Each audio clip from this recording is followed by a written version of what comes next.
walking backwards. All right, here are the 10 brave souls. And here's the snake path up Masada. Woohoo! There's the Dead Sea. And there's the Dead Sea.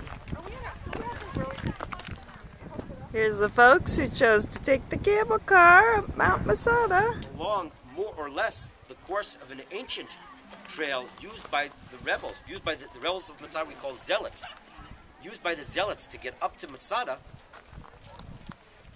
wouldn't have been feasible.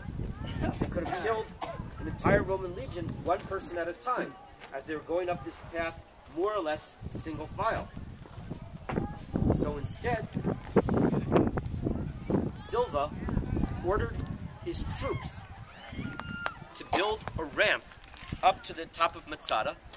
Now the ramp they built by building a large wooden frame and then heaping earth over the side of the cliff at the point closest to Masada. They called that particular section the White Cliff, because when we step over on the west side, you'll see that there's some chalk that's exposed there, and it looks whiter than the rest of the area around it. Up short.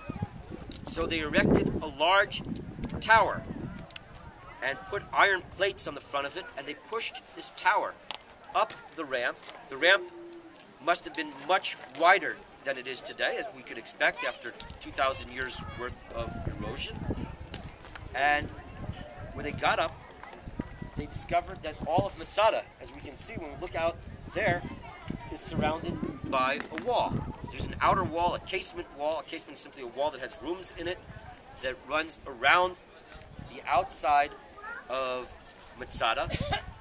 And when the Romans saw this, Silva ordered that a battering ram be brought up, suspended on the tower, and swung against the walls of Masada. Now, as this battering ram was swung against the walls of Masada, the stone wall very quickly collapsed.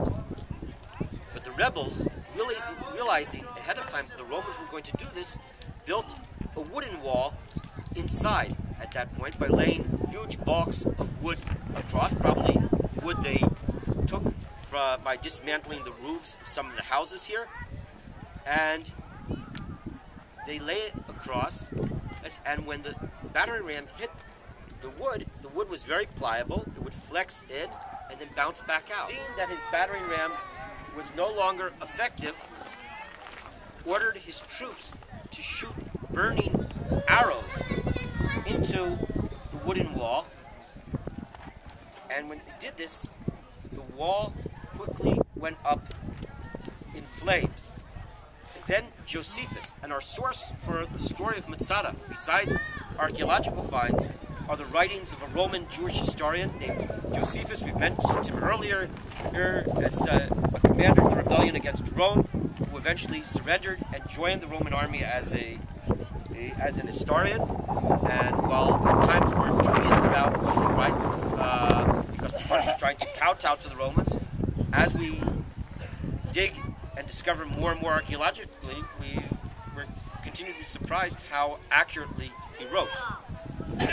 And Josephus describes a tremendous drama in which the wind came from the east, northeast, and blew the flames down in the faces of the Romans to the point where they had to retreat with their tower for fear that it would catch fire.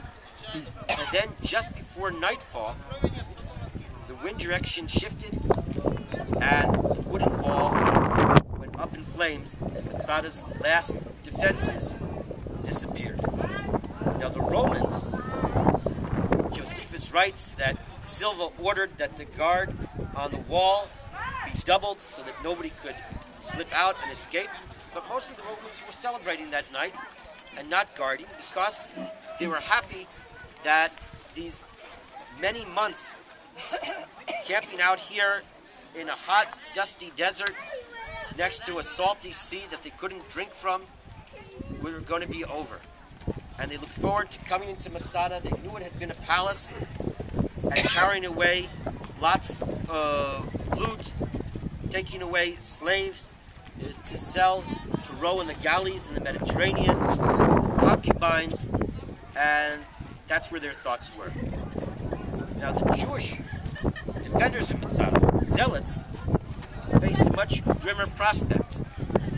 They were about to have their last night of freedom, and they retreated to their homes, and sometime later on that night they were called out by their leader, the commander of Masada, a man named Elazar ben Yair. And the rest of the story I'm going to leave off. Catapult stones that were shot up by the Romans onto the top of Masada.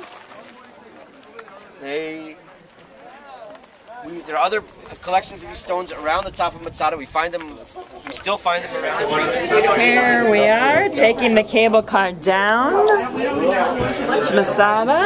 Here's our group. How was Masada, y'all? How was Masada? Marvelous. You like this?